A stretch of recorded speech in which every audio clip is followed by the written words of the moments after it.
አርዕስተ ዜና። የውጭ ባለሀብቶች በሚሰማሩባቸው የሥራ መስኮች ጸጥታና ደህንነት ምህዳር እንዲፈጠር እየሰራ እንደሚገኝ የብሔራዊ መረጃና ደህንነት አገልግሎት አስታወቀም። አገልግሎቱ የውጭ ባለሀብቶች በሚሰማሩባቸው የትኛውም የሥራ መስኮች አስተማማኝ የጸጥታ ደህንነት ምህዳር እንዲፈጠር የሚያግዝ ስምሪት እያከናወነ እንደሚገኝ የአገልግሎቱ ምክትል ዳይሬክተር ጄኔራል ሲሳይ ቶላ አስታውቀዋል። በቀዳሚነት እነግራችኋለን። የአየር ንብረት ለውጥ ለመቋቋም የተነደፉ ፖሊሲዎችና ስትራቴጂዎችን በጥልቀት መረዳት ለውጤታማነት ወሳኝ መሆኑ ተገለጸ።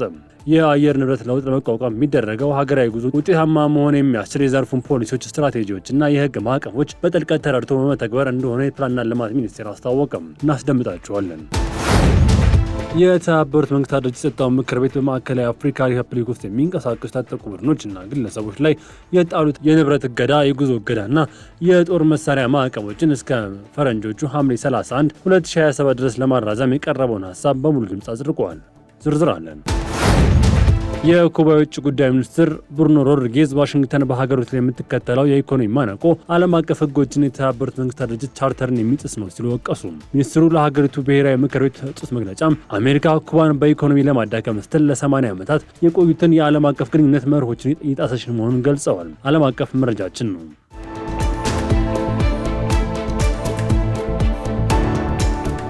ውድ የሀገሬ ቲቪ ተመልካቾቻችን ለሰዓቱ ያዘላችሁ ዘገባዎች ተጀምረዋል። ከዘገባዎቹ ጋር ሚኪያስ ኃይሌ ነኝ። የውጭ ባለሀብቶች በሚሰማሩባቸው የሥራ መስኮች የጸጥታና ደህንነት ምህዳር እንዲፈጠር እየሰራ እንደሚገኝ አገልግሎቱ አስታወቀ። የብሔራዊ መረጃ ደህንነት አገልግሎት የውጭ ባለሀብቶች በሚሰማሩባቸው የትኛውም የሥራ መስኮች አስተማማኝ ጸጥታና ደህንነት ምህዳር እንዲፈጠር የሚያግዝ ስምሪት እያከናወነ እንደሚገኝ አገልግሎቱ ምክትል ዳይሬክተር ጄኔራል ሲሳይ ቶላ አስታወቁ። የአሜሪካ መንግስት የመካከለኛና ምስራቅ አፍሪካ ምክትል ረዳት ሚኒስትር ማርክ ሚቸል ሀገራቸው ከኢትዮጵያ ጋር ስትራቴጂክ በሆኑ ጉዳዮች ላይ በትብብር ለመስራት ያላትን ቁርጠኝነት አረጋግጠዋል። የአሜሪካ መንግስት የመካከለኛው ምስራቅና የአፍሪካ ምክትል ረዳት ሚኒስትር ማርክ ሚቸል ከተመራሉ ጋር በሁለትዮሽ ጉዳዮች ዙሪያ ተወያይተዋል። የብሔራዊ መረጃና ደህንነት አገልግሎት ምክትል ዳይሬክተር ጄኔራል ሲሳይ ቶላ እንደገለጹት ተቋሙ በኢትዮጵያ ኢንቨስትመንት፣ ለንግድ፣ ለሌሎች የውጭ ባለሀብቶች ለሚሰማሩባቸው የትኛውም የሥራ መስኮች አስተማማኝ ጸጥታና ደህንነት ምህዳር እንዲፈጠር የሚያግዝ ስምሪት እየተከናወነ ይገኛል። ይህም ለአሜሪካ የቢዝነስ ማህበረሰብ መተማመን የሚፈጥር መሆኑን ተናግረዋል። በየጊዜው ሲያጋጥሙ የነበሩ የጸጥታ ስጋቶች በማስወገድ በሁሉም የሀገሪቱ አካባቢዎች ደህንነትና ሰላም የሚያረጋግጥ ሰፊ ስራዎች እየተከናወነ መሆኑን ገልጸዋል። ረዳት ሚኒስትር ማርክ ሚቸል የአሜሪካ ኩባንያዎች በሀገሪቱ በተለያዩ የኢንቨስትመንት መስኮች ተሰማርተው መስራት የሚችሉባቸው ሁኔታ ላይ ማብራሪያ እንደሰጡና ለዚህም አስቻይ ሁኔታዎች መኖሩ እንደገለጹ የብሔራዊ መረጃና ደህንነት አገልግሎት የላከው መረጃ አመላክቷል ሲል ኢዜአ ዘግቧል። በአደገኛ ህገወጥ የሰዎች አዘዋዋሪነት የተጠረጠረው ግለሰብ በቁጥጥር ስር ዋለ።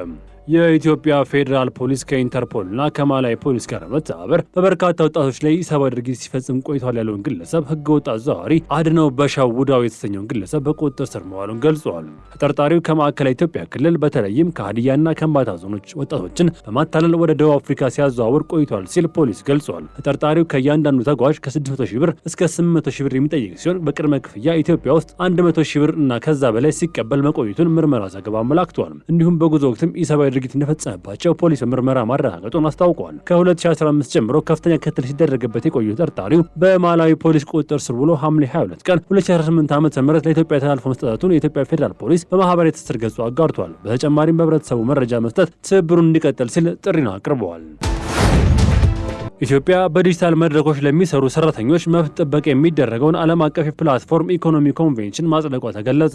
በስዊዘርላንድ ጄኔቭ በተካሄደው 114ኛው የዓለም የስራ ድርጅት ጉባኤ ላይ ኢትዮጵያ በዲጂታል መድረኮች ለሚሰሩ ሰራተኞች መብት ጥበቃ የሚደረገውን የመጀመሪያውን ዓለም አቀፍ የፕላትፎርም ኢኮኖሚ ኮንቬንሽን ማጽደቋ ተገልጿል። ይህ የተገለጸ የፌዴራል ክልሎችና አሰሪ ሰራተኞች ጉዳይ ወሳኝ ቦርድ የ2018 በጀት ዓመት እቅድና አፈጻጸም የ2019 በጀት ዓመት እቅድ ላይ ያካሄዱት የግምገማና የምክክር መድረክ ላይ ነው። በመድረኩ የስራና ክህሎት ሚኒስትር ዴኤታ አቶ ዳንኤል ተሪሳ የዘርፉን ሪፎርም ስራዎች ባለቤትነት በጠበቀ መልኩ ተግባራዊ ማድረግ እንደሚገባም ገልጸዋል። ለዚህም የወሳኝ ቦርዱና ስራ አመራር በሙሉ ወደ ዲጂታል የስራ ክርክር ስርዓት ማሻገር፣ የመረጃ ልውውጥ አገባብን አጠናክሮ ማስቀጠል እንደሚገባ አቅጣጫ አስቀምጠዋል። በተጨማሪ በቀጣዩ የ2019 በጀት ዓመት የዲጂታል ስራ አካል የሆነው የኤሌክትሮኒክ የስራ ገበያ መረጃ ስርዓት ግንባታ ማጠናከር፣ የተዘጋጁ የህግ ማዕቀፎችን አጽድቆ ወደ ስራ ማስገባት በትኩረት ለመስራት ከስምምነት ላይ መደረሱን የስራና ክህሎት ሚኒስትር ገልጸዋል። የአየር ንብረት ለውጥን ለመቋቋም ፖሊሲዎችና ስትራቴጂዎችን በጥልቀት መርዳት ይገባል ተባለ። የአየር ንብረት ለውጥ ለመቋቋም የተነደፉ ፖሊሲዎችና ስትራቴጂዎችን በጥልቀት መርዳት ለውጤታማነት ወሳኝ መሆኑ ተገለጸ።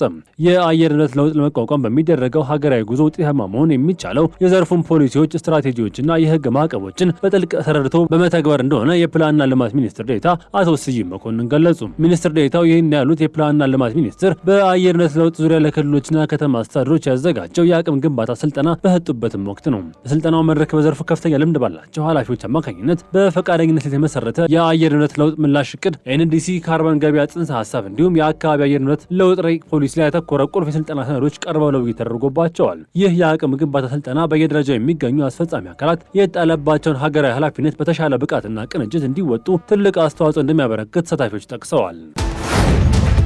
የተባበሩት መንግስታት ድርጅት በማዕከላዊ አፍሪካ ሪፐብሊክ የሚንቀሳቀሱ ታጣቂዎች ላይ የጣለውን ማዕቀብ አራዘመ።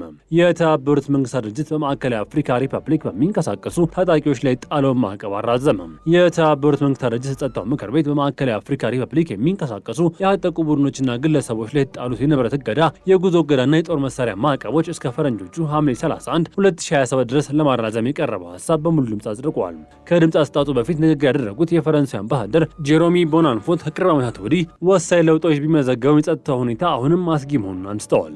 አምባሳደሩ በተለይም በድንበር አካባቢዎች የሚንቀሳቀሱ ታጣቂዎችና የጦር መሳሪያ አዘዋዋሪዎች የሰላም ስጋት መሆናቸውን ገልጸዋል። አክለውም የሀገሪቱ መረጋጋት አደጋ ላይ የሚጥሉ አካላት ለመዋጋት የሚደረገው ጥረት ማዕከላዊ አፍሪካ ሪፐብሊክን መደገፍ የተባበሩት መንግስታት ኃላፊነት እንደሆነ አብራርተዋል። በሌላ በኩል የመካከለኛው አፍሪካ ሪፐብሊክ የተባበሩት መንግስታት ድርጅት አምባሳደር ማሪየስ ኦሪስታይድ ሆጇ ማዕቀቡ ያለ ታጣቂዎች አሁንም መሳሪያ እንዴት እንደሚያገኙ ጥያቄ አንስተዋል። በተጨማሪም ማዕቀቦቹ ውጤታማነት ለመወሰን የአቅርቦት ሰንሰለቱን እንዲሁም ተጠቃሚዎችን መለየት ወሳኝ መሆኑን ገልጸዋል። ለዚህም ሁሉም ወገን ማዕቀቡን በጥብቅ እንዲያከብርና ታጣቂዎቹን የጦር መሳሪያ ምንጭ የመለየት ስራ በፍጥነት ሊሰሩ እንደሚገባም አሳስበዋል።